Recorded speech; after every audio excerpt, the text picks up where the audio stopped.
What's up, Moto Buddies? Mike here from Taco Moto and Baja Taco Tours. I am with a bike that we put together for Pete from Mosko Moto, I think a year and a half ago, maybe longer. I'll have to check the dates. Well, the dates will be obvious on the video posting that we did before when we first set this bike up. So he's been riding it extensively, putting a lot of wear and tear on this thing. And so I thought we would do an update on how he's been enjoying it, what he's been doing to it, what we've just recently done to it. I'm up at White Salmon, Washington, outside of Portland, at their headquarters. This is at their Mototel.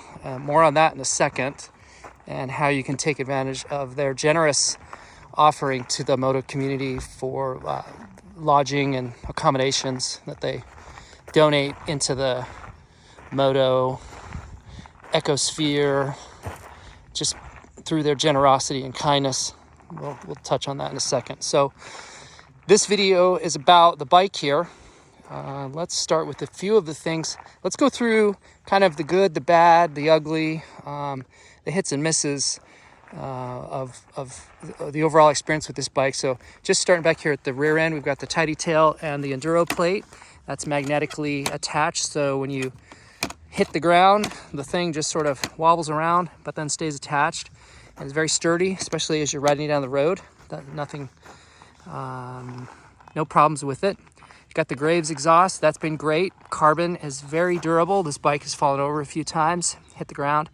No issues there. He's thrown on their own branded heat shielding, and something clever about that is it's got these little wind catchers, and that just promotes airflow through the thing in case you've kind of obstructed it down here. At least you're getting some various opportunities to pull air and wind through that. He's got a great tire on here. I enjoyed it. I rode all day Saturday on this tire. It's Sedona. What is this one? MX 208 SR is what it says. I've never ridden this tire. I really don't know much about it, but it felt good. It hooked up really well in the loose and hard pack. It had a very predictable turn in, good side traction. The breakaway point felt very predictable. It drifted really well. It was a very fun tire. I could tell because it's kind of on the hard side. So it's going to be long life, a lot of miles on this tire. So I think it's a nice, I think it's a good balanced tire. I don't know how it would do in the mud and wet. Being as hard as it is, it might be a little slippery and slick, but for the dry conditions and the general loose stuff, loamy stuff that I was in, I was super happy with it. No problem at all. He's got tubes inside of here. When we go to Baja, we'll throw moose in. Back here on the rear end, we've got this little Tusk axle spacer, axle block, bulletproof. One of the things I'll point out is the anodizing is fading. It's a little bit deeper orange down here on the bottom where it's probably less sun exposed, but up here on the top, especially on the top, sun fading. So that is not endemic though just to this brand and this product.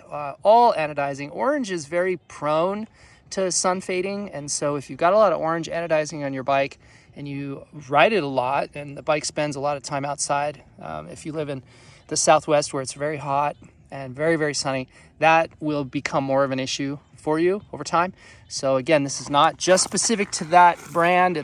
Take a look at these Evo Air Foot Pegs from Moto Billet. Fantastic pegs. We've lost a few of the spikes. Those are always installed with thread lock, but they just do have a tendency of work themselves out. Here's a couple that are broken, just cracked. That will happen. And so you'll just, as part of maintenance, you'll just throw these back in. They're very generous and they give you way more than you need, and that's because they understand you're going to lose a few, as has happened here. But also notice that the anodizing is fading. So that's just something to be aware of. If you throw a lot of bling, red has a tendency to do it, so does orange. Black will turn kind of semi-black. It just happens. So something to be aware of. I think he threw on a different mud flap, so that's an orange one. Cherubies makes that. The suspension continues to perform really well. This is all Taco Moto tuned. We've valved it and sprung it for him. We've got a STR. This is the fast.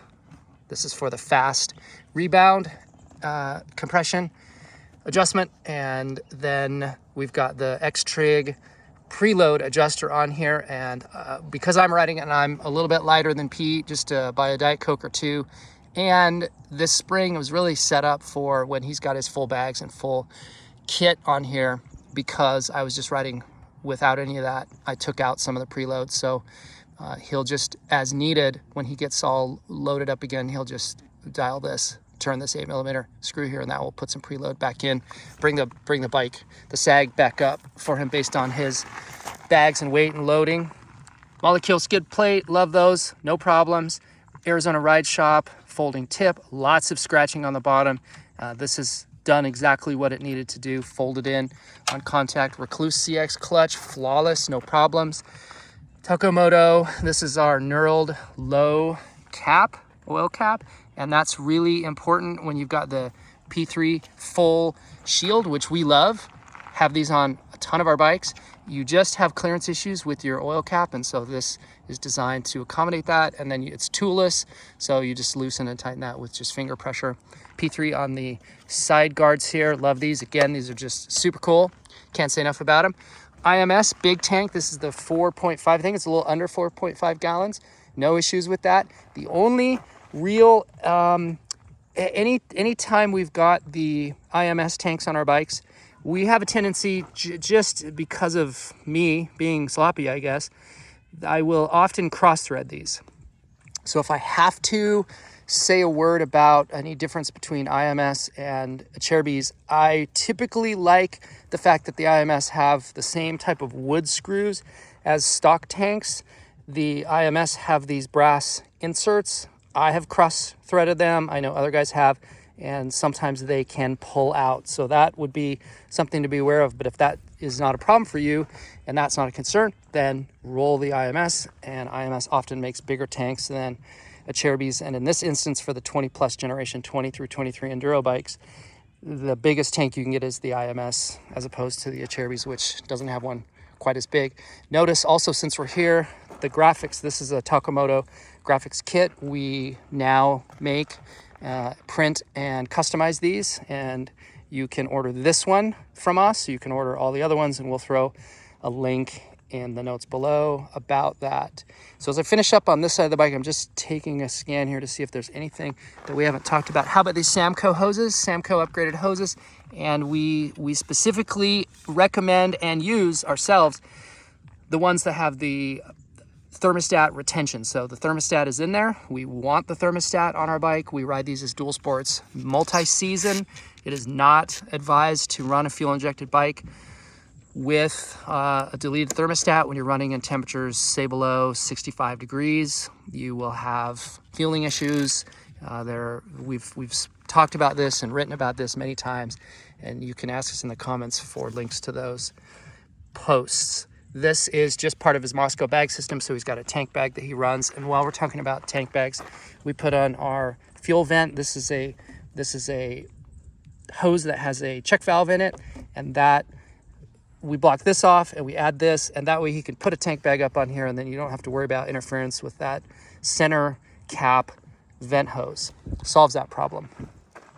So I think again, let's talk about this engine. So this is the engine. If you noticed, there was a post not terribly long ago where Pete had a lot of oil burning, oil smoke from his original engine. This is my engine from one of my bikes, and he was in a crunch, headed out to Moab, and was in a little bit of emergency, and his bike was blowing smoke, and that was a concern. And so what we decided to do was yank the engine out of my 500, and we just did a motor swap between the two.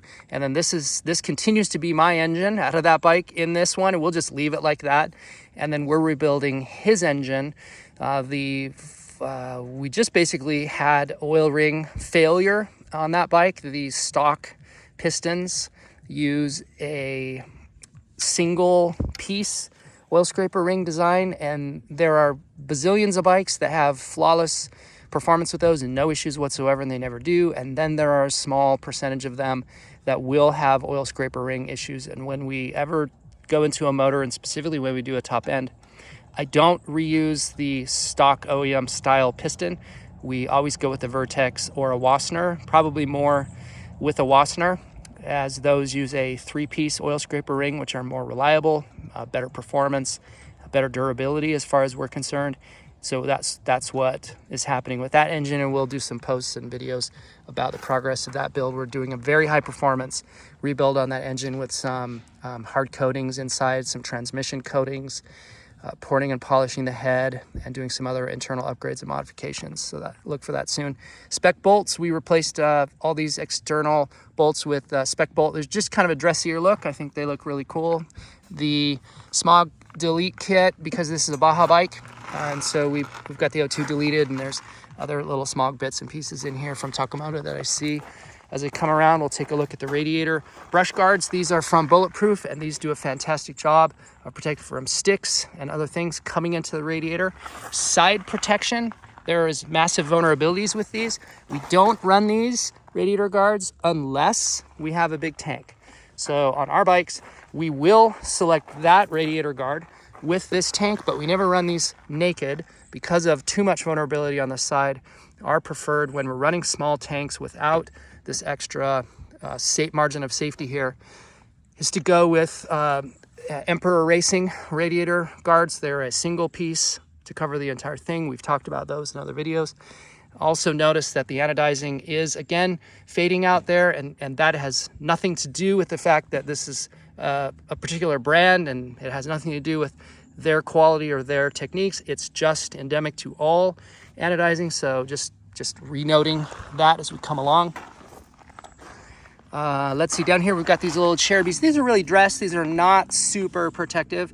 AXP makes ones that are better than these, and we'll probably try to get Pete upgraded to those. Theirs are CNC routed, very durable plastic, much more so than these. These are more cosmetic than anything. He's got on the front here, this is a Shinko. We love the Shinko tire, the F456. A little harder compound than the 216. I'm more partial to the 216, but this is a trade-off for durability and long life. And again, he's got tubes in here, but when we're in Mexico, we're running Moose. Dingo fork guards, fantastic, super strong. We put these on all of our bikes. Fork shrinks, this is just a really nice dress up, very low cost and easy to do. They don't offer, so this is just essentially heat shrink material. They don't offer anything by way of crash protection, but they are cool looking. So there's that. Taco Moto fork wrap turn signals, key relocator, Cycra on the guards. These are great. We like these. These come with a little insert that would go in this area that would cut down on wind. So they're just sort of like wind blocks, upper and lowers. Since it's summer, Pete's running them open, so a lot of airflow through there, but they have a nice convertible option where you can run them in 2 different modes. Flex bars. Flex do a really good job of damping the down movements. They tend to be buzzy on these KTMs because they're rigid mounted here. So the advantage of a flex system is you do get that damping in the bars, which is very nice and very welcome. That's the upside. Any downside is just vibration and damping. However, Flex has a threaded option to thread and then insert a long brass, sort of like a harmonic balancer, like a damper tuning fork situation that goes into the end of the bar, and those do a nice job of scrubbing off the vibration. So if you're going to run the flex bars on the big bore KTMs, we recommend use a nice soft padded group like these OD Rogues and the threaded bar rod inserts. If you need ultimate vibration protection, then that would be like the Mako 360 system. Get ECU, fantastic, flawless, love it. Taco Moto slim left-hand switch. This allows for the off position, which is nice because if you're ever in a power demand, if you're ever needing the most, all of your amps coming from your stator to go to your battery, instead of running the headlight, you're in a conservation mode, you can just click this to off, and then all your available auxiliary output power is going to the battery instead of sharing it between the headlight. And you may need to be in stealth mode for those rare occasions, and that's your off position. These are the Enduro Engineering little throttle grip shrink wrap deals. These will need to be replaced from time to time because they you know, as they get cut and torn. You can see here that this one is just showing some wear and tear. And so that's kind of a maintenance item. I really like these. We put them on a lot of our bikes. They just offer a nice little extra level of... Noticing down here, we've got a Tugger pull strap on the front. I use this many times. This is one that we private label. Ruby, this is a moto-minded bracket with a Ruby headlight. Fantastic. When we first put this bike together, we had the Baja Designs XL80, which is a fantastic light. It is more of a long throw, high speed beam pencil type light. It's not a true pencil, but it's a more focused spotlight, as it were. The Ruby is fantastic for dynamic spread. So because of its multiple LEDs, we've got some here. So these have this little cross-hatching, or not cross-hatching, but this little dispersion zone here in the center. And so that's really nice wide throw. So you get a very good periphery. And then you've got your beams here, and those are running higher and lower, throwing down the trail. The lower ones tend to give you really good visibility down trail. The higher ones give you really good long throw distance. So this was a more suitable light for him based on the kind of riding he's doing. He's up in the Northwest, never riding wide open, not riding, except when we're in Baja, not riding long open expansive trail situations. All of his riding is like close trail woods type riding. And so an XL80 can be fatiguing. Those really high power, massive high power long throw lights can be visually fatiguing, as all that light is coming back at you, being reflected off of trees and other things along the trail. And so to reduce that visual fatigue, something like this is a really solid choice, and he's much happier with this light based on the kind of riding that he's doing than he was with the other one. And so he's still got the other one and may throw that on if we get into a situation where we want to be, say, down in Baja and have maximum trail lighting. That light will throw in clear air like a mile or two. This one does not throw as far, but if you're not riding wide open at wide open trail at wide open throttle, right, then you don't need that. This is more suited for him, and so he's happier with this based on his conditions. He's got a nice little RAM mount here for his phone, charger here. This is tied into a circuit that will power this only when the engine is running, so he's not constantly draining the battery. These things have little mini transformers inside of them. So if you take these little USB phone chargers and wire them directly to the battery, they produce, or they create essentially like a constant drain. And so by wiring these so you're just engine on, you will prevent that. We've got the Domino right hand switch over here just to free up bar space. You can see with the flex bars you kind of reduce the amount of extra bar space available, so you need to be clever with how you orient your controls, and this frees up some space. And so we've done a good job here of doing that for him with these add-ons. Double take mirrors, these are threaded into the original mirror purchase. And then, of course, if you know anything about the double takes, when you need to stow these, you just loosen this up, and then you could take this thing and fold it down and put it in whatever little position works good for you, is most convenient for you, so it's out of the way. And then you cinch that thing up, and now your mirror is not vulnerable anymore. Atlas throttle lock when you're on long highway sections down in Baja. This is nice. You can just click this thing in and it'll give you some throttle lock. And you also have the ability to override it, turn it on and turn it off with the little push buttons. Very nice. Get traction control knob, 10 modes of traction control. I was playing around with this yesterday and found that in these conditions with that rear tire, I favored being in map 1 with traction control up in the 8 to 9 position. And if you have this on your bike, you know how game-changing it is to have traction control with the GET system for all types of different terrains. I was playing with it in the 1 position on some of the fast bladed, like high drift logging truck roads, and then as it tightened up and got gnarlier, then staying in map 1, cranking up, and then adding traction control. So again, with this setup, that was what worked good for me. I've had other bikes in other situations where running in map 2 with various traction control levels were more preferable. So this is just something that you can experiment with, like suspension clickers. You set this up based on conditions and what kind of mood you're in. We really like that. I noticed down here we've got these Canyon Dancer. These are the little tie downs, so tie down points so you don't have to throw. This is something important to know. If you have a bar system that has any damping, you should not throw tie loops around and then compress these bushings. So you'll need to come up with something that doesn't put any tie forces onto the bars themselves. With the flex bar system, I do know some guys will throw a hook around here in this situation and then pull it down. That is okay, I guess. I don't do that on any bikes that I have flex bars. I don't want to introduce stress loads to any of the hinged components up here. So for us, that's why we run the Canyon Dancer. Also noticing that we've got the KTM Hard Parts Radiator overflow bottle catch can in here, and that's what that hose is. So we've got any overflow coming out of the radiator goes in. There's that little clear hose right there. That's where our overflow goes in, and it's constantly being pulled in and pulled out as the coolant expands and contracts. Seat concepts, very nice. Pete's a tall guy, so that's a really tall seat, but ultimate comfort. He's got a little charge port right here for his battery, because in the off season, in the snow season, he's not riding this bike, so he just keeps that on a trickle.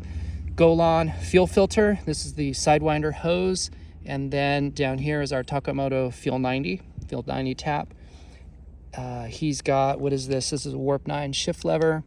It's just a little stronger than stock. Dirt Tricks, this is their dome washer, and no oil leaks. You notice the Recluse, that's the CX. Talked about foot pegs, talked about P3. Not sure what air filter he's running, but he has a P3, not a P3, but a filter skin base gasket. So that's the, it's a neoprene seal that goes around the opening of the air filter, so he doesn't have to run any air filter grease on that. He's got TM Design Works sliders right here, upgrade over stock. This is the Swift Kicker kickstand. Very cool product. The reason that we switched from, we had a P3, or not a P3, but a Pro Moto Billet kickstand on here, and had some problems. I know that they've just completed a redesign, and so we're excited to get the redesign and test it. The previous generation does suffer some failures on with some users. Not everybody has this problem, but there are some who will find that the whole assembly will tweak and bend in, and when that happens, it rubs on the swing arm, as happened here. And so to remedy that, in the field, we had to slice off some of this. This is a Polysport swing arm guard, and so we just had some clearance issues, scraping and catching this, and then it rubbed on the swing arm a little bit. So to remedy all that, we pulled that off and went with a Swift Kicker. This has a very killer feature because you've got an extension arm down here on the bottom, and depending on the lean angle of your bike, you may need more or less kickstand length. And so if you were in a situation, you can see how ridiculously leaned over it is at this point, but that shows you just how much lean you get out of that thing. So if you were parked against a hill on the high side here, you could take some kickstand away and do that. And let's say you had the opposite situation where you were down in a hole and you needed as much length as possible, then you could extend it all the way down. And that's more of a normal position. On this bike, that's actually quite a bit too much because it's now top heavy. And if I run the bars this way, it barely even balances out. So for this bike, somewhere at about 75 or 80%, you just kind of experiment. That's probably about right. So really great. We are a big fan of these. They also have a very beefy knuckle up here. I've been running them. Pete's been running them. He destroyed the stock stand. We wrecked the Pro Moto, and now we've had this on for a season and no issues with it so far. There's something that also I like about this is it's fully rebuildable. So each of these components are all replaceable and rebuildable.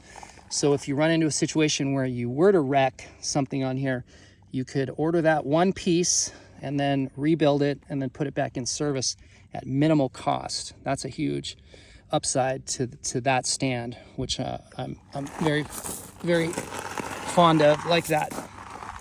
Dirt tricks back here on the rear sprocket. We've replaced the chain, so this is not the original chain. Second chain on the bike. It's original sprocket, and then up front is the original, and it's probably, looking at that, it's probably time to upgrade that, and we'll put on a Dirt Tricks on the front. But this rear sprocket will last forever and ever and ever. If you've ever run a Dirt Tricks rear, you know that. We've got a Bulletproof Designs. This is a nice little guard down here on the swing arm to protect the mounting points for the rear chain guide. We've got a Cherry Beast Plastics on this. We swapped that out. I think I would have rather have had a black one. We tried some experimenting with color, and the orange isn't totally working for me. Let me know in the comments if you think that orange up front looks good with the graphics and the black. I think a black mask would have been my first choice.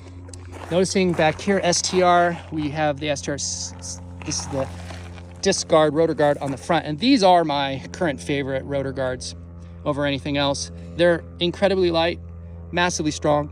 They have this nice little buffer edge here on the front, which can be replaced. Carbon fiber, super durable. Have never had a problem bashing these in Baja yet. Very fond of those, and that's what we're running up front. And we may do an upgrade on the rear and throw that on to save a ton of unsprung weight over what's on there now. And then noticing here, we've got SKF. These are mud scrapers. They're riding in the Northwest with a lot of mud, and these have prevented any seal failures. So we've yet to see any seal leaking on this bike at all, even in these conditions with these. We like those. Also front end, just like the rear, fully Taco Moto tuned, suspension in-house. We've taken care of that. So I think that's it. The bike is done incredibly well. My eye just caught, they've got the GPR. This is their Pro system, and so it's the triple clamp with the stabilizer, and then the little dynamic dampers in here for vibration control. So he's really kind of doing two types of damping and vibration control with two sets of bushings, and it's a really nice set. Now, some people would say that's just damping on top of dampening, and I would say yes. And what's the downside? There is a moment or two whenever anybody upgrades to flex bars or Mako 360s. There is a learning curve. In fact, you know, there's that moment where when you first go out on the bike, you sense, you are fully aware that this is a new system, that you've got new sort of flex movements happening on your bars, and you need to sort of just ride through that. Some people will say it's just disconcerting or whatever. It's just like you make any change in your bike, you need to get used to that and begin to establish a new normal. And that's the same thing that happens here. And when I ride this exact setup, I'm very, very happy with it. And one of the advantages of the GPR is that it's very easy to tell where you are in the damping sweep. So 1 would effectively be off. 8 is obviously full. And when you put it at 8, there's a lot of like resistance into the bars. And in the full off position, you're in free. So based on the type of conditions you're in, when you're riding single track and slow speed stuff, you want it very low, maybe 1 or 2. As you speed up, as your speed increases, so does the knob, until you're somewhere in the 3 or 4 range. If you're in sandy conditions, high speed wide open stuff, you might want it in 5 or 6. And then if you're in full wide open desert mode, where you're at full speed, 5th, 6th gear wide open, you might want it to be up as high as 7 or 8. Very easy to tell where you are in the sweep. There are other stabilizers, which, like the Scots, for example, which also is a hell of a stabilizer and does a fantastic job. It's very difficult to see where you are in the sweep. Some people will be like, set it and forget it. I don't like a set it and forget it mindset.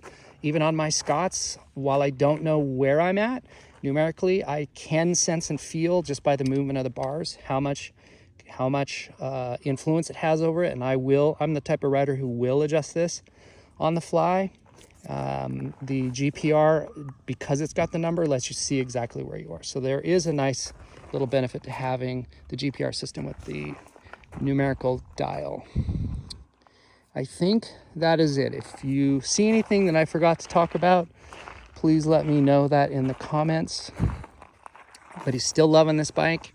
just rode it. I rode it this weekend, and I'm so in love with the 500 platform, and think this is a really, really solid execution of it, and he's pretty happy with it too. If you have any questions about this, let us know. You can always text or email us. Easiest way to get a hold of us, or leave comments below. Thank you for watching. Oh, really quick, let me give you a brief overview here of their Moto situation. So this is at their property in White Salmon, Washington, which is outside of Portland, east of Portland.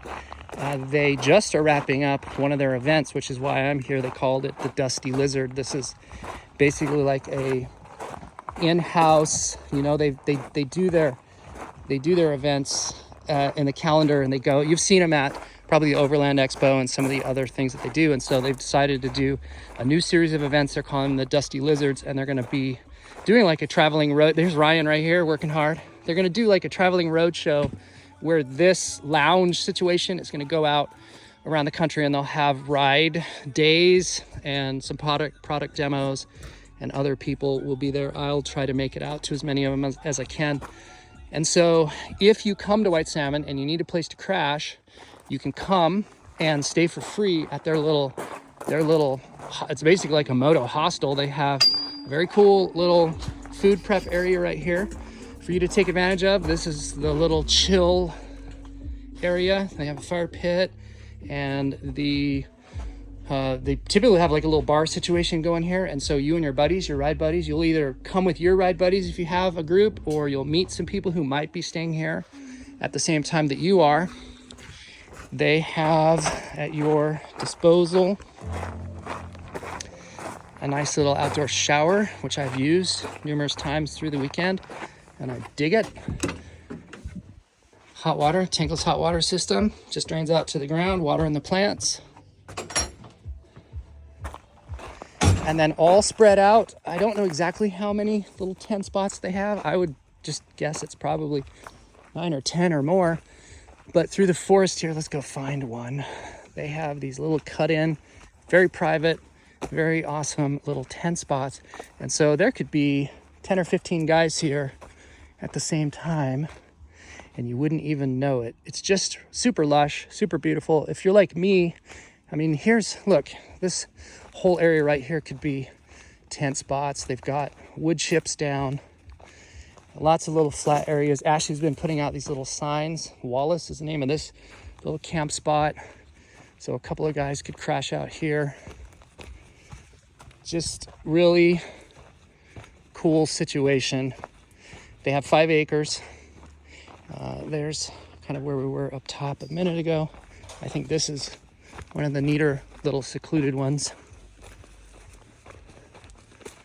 Here you go. Here's a great little tent spot, and there's others that just go and wind their way all around. So if you are in the Northwest and need a place to crash, just want to come and hang out, you can also go down to the Mosko office if they're open, and if they're doing like visiting hours, you can go see those guys down there. Really cool setup. They're just incredibly generous, giving back to the moto community and the sport. They absolutely support the sport, so do what you can to support them by taking a look at their gear and using it if it works into your program.